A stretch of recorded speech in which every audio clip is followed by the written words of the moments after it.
Tesla is planning a new round of pricing strategy in China. The first step of which is to halt the Phase 1 battery production line at the Shanghai Gigafactory. Although some industry views suggest this workforce reduction is due to the United States restriction on battery exports to China. Insiders from Tesla revealed that batteries produced in the Shanghai factory primarily serve domestic models, and the two-shift production at the Phase 2 battery factory is already sufficient to meet the battery needs for vehicle production. Thus, this action, which involves cutting about half of the 1,000-strong workforce, can be seen as part of Tesla's cost reduction efforts at the Shanghai factory. Analysts point out that Tesla has a sale target of 1.8 million vehicles for the year, of which 890,000 have been sold in the first half, a solid performance. However, it must be noted that despite the strong second quarter performance, where sales hit 470,000 vehicles, breaking the company's quarterly sales record, Tesla's impressive production capability of manufacturing a vehicle every 45 seconds has led to a 5-month streak where production exceeded sales, resulting in high inventory. Hence, there's considerable sales pressure for the latter half of the year, creating a motive for Tesla to consider price cuts. CEO Elon Musk had hinted at this trend in a speech in April, indicating that they were prepared to initiate a price war in the second half of the year. Musk stated that Tesla is willing to sacrifice profits to make their cars more affordable to a broader audience and then gain profits from each vehicle through autonomous driving software. Therefore, Tesla has the financial strength to withstand the possible reduction in profits brought about by price cuts. Industry analysis suggests that Tesla might drastically reduce its prices. For instance, the Model 3, which is in fierce competition with BYD, originally cost 280,000 yuan with a gross profit of 90,000 yuan. In the first half of the year, its price dropped to 230,000 yuan, bringing the profit down to 40,000 yuan. The new Model 3 will be unveiled in July and is planned for delivery starting in September. Reports suggest that the price of the new Model 3 might be kept under 180,000 yuan. Will the older models be priced under 150,000 yuan? Such a price drop might not seem significant to the public, especially in light of the recent price cuts by joint venture German and Toyota automakers in China. BMW's 1 Series 120i sports version, originally priced at 210,000 yuan, now offers a discounted price of 130,000 yuan. The BMW X1 Series S-Drive 20Li dropped from 280,000 yuan to 176,000 yuan. The new BMW 3 Series 320Li fell from an original price of 320,000 yuan to a discounted price of 257,000 yuan. The electric BMW iX3 was reduced from 405,000 yuan to 316,000 yuan. This clearly indicates a slash price trend. Audi, Bentley, and Toyota have all cut prices with reductions ranging from 90,000 to 100,000 yuan. Among these, the most dramatic cut came from FAW Toyota. With the purchase of their new energy vehicle BZ4X, they are giving away a Vios, a car worth 100,000 yuan. GAC Toyota, upon seeing this, also decided to lower its prices. As a result, an economy weakened by price cuts, the ensuing wait-to-see attitude has led to a car originally sold for 100,000 yuan, which used to sell 50,000 units per month, to now perhaps only sell 40,000 units due to the price war. The massive price reductions by Tesla and other foreign brands in China have led to a substantial decline in sales for domestic car companies in the first half of the year. Looking at the progress towards their annual sales goals, none of these 20 car companies have been able to reach a completion rate of 50%. When BYD, whose monthly sales significantly outstripped other automakers, sold only 620,000 electric vehicles in the first half of the year, averaging 3,400 units per day, only achieving 35.4% of its annual goal of 1.75 million units. In contrast, Tesla have sold 890,000 units in the first half of the year, has already completed 49.4% of its annual goal of 1.8 million units. The Chinese automobile manufacturers, including BYD, Chang'an, Geely, Great Wall, and Airways, have pushed their pricing to the absolute limit, leaving virtually no room for further reductions. Meanwhile, emerging players in the auto industry like NIO, XPeng, and leading Ideal are losing money on each vehicle they sell. This situation is such that with a single move from Tesla, the entire Chinese automotive industry is on the verge of a crisis. The Chinese automobile industry is highly sensitive to these changes, with local GDP and employment heavily dependent on it. They cannot stand idly by as their homegrown auto industry declines. The only solution, as they see it, is to end the price war and stop Tesla from cutting its prices. On July 6, 2023, 16 of the mainstream automakers in Chinese market signed a commitment to maintaining a fair market order in the automotive industry.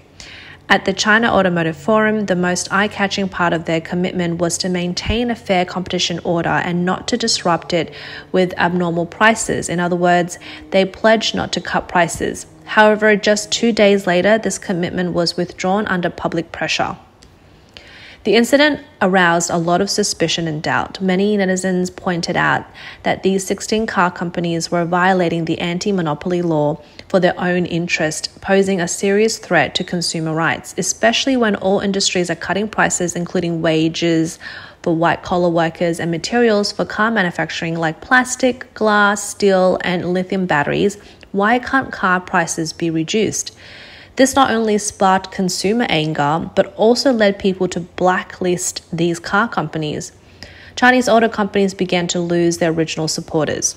Under fierce public criticism, these 16 car companies retracted their commitment within 2 days and issued a statement in the name of the China Association of Automobile Manufacturers, admitting misunderstanding on pricing and violation of the anti-monopoly law.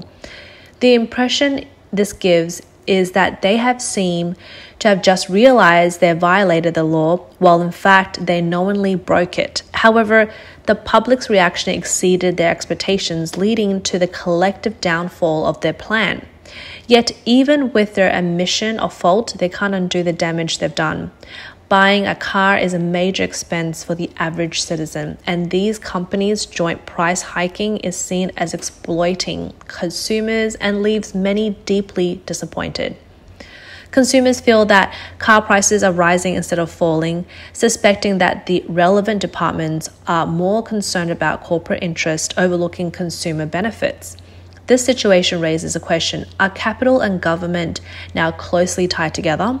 If not, how do they explain the unaffordable housing and car prices, the lack of jobs for college graduates, the increasing wealth of minority, the skyrocketing sales of luxury goods during these 3 years of the pandemic, while the average people are still in poverty? Support local products, support Chinese cars has been a theme in China in recent years. Under the current circumstances, people are under a lot of pressure. Those who are willing to take out their savings and take on 3 years of loans to buy domestic cars, why can't they get a favorable price? If these car companies don't cut prices, people will be even less willing to buy cars. Sales will worsen and the survival environment for car companies will become tougher. There was a time when prospective buyers were on standby anticipating a further drop in prices before committing to a car purchase. Now, however, it appears that these companies have discarded their moral compass, deterring people from purchasing domestically produced vehicles, especially since a luxury brand like BMW has become significantly more affordable. One netizen lamented, "It is often said that Chinese should not exploit their own fellow Chinese. These Chinese-owned car companies are seemingly driving their compatriots into a corner. A temporary slump in sales can always be recovered, but once you lose the trust of your consumers, it's a loss that's impossible to regain. This is not only a heartbreaking revelation for us all, but also serves as a colossal mockery of these corporations." Without a doubt, Tesla was the first to offer discounts to Chinese consumers domestically, with the largest price cut and the most sincerity.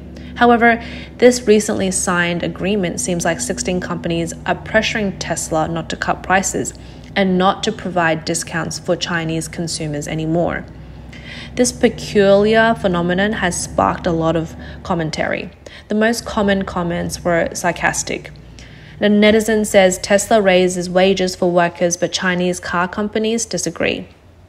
Tesla sells at a lower price, but Chinese car companies still disagree. It seems Chinese car companies are forcing Tesla to make more money, which is puzzling. Adding to the confusion are the China Association of Automobile Manufacturers and the 16 car companies. Some netizens mockingly pointed out that the commitment they signed clearly violated the anti-monopoly law, yet the association and the car company leaders turned a blind eye.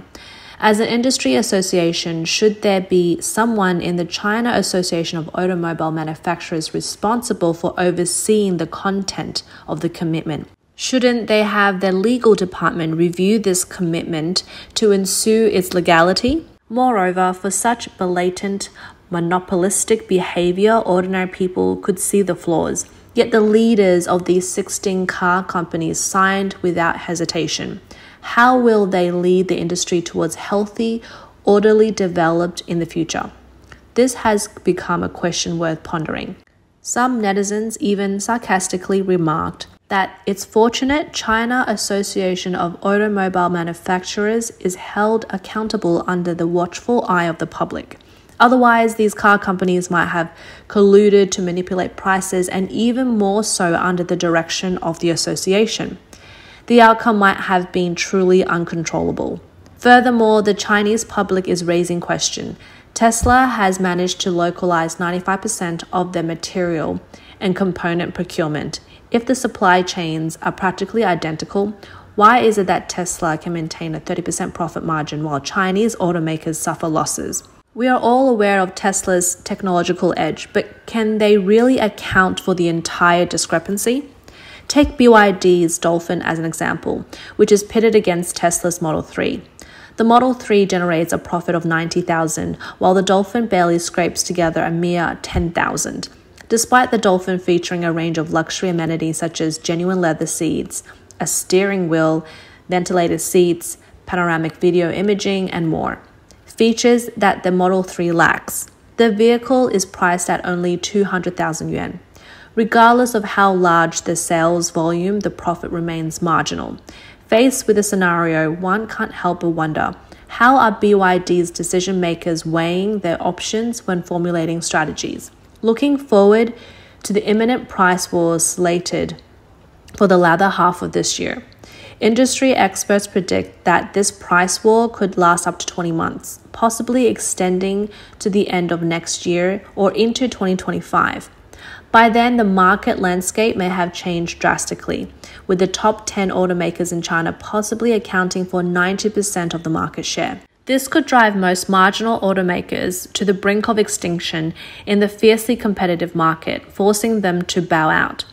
For all automakers, this is a massive challenge, necessitating comprehensive preparations and strategic adjustment well in advance.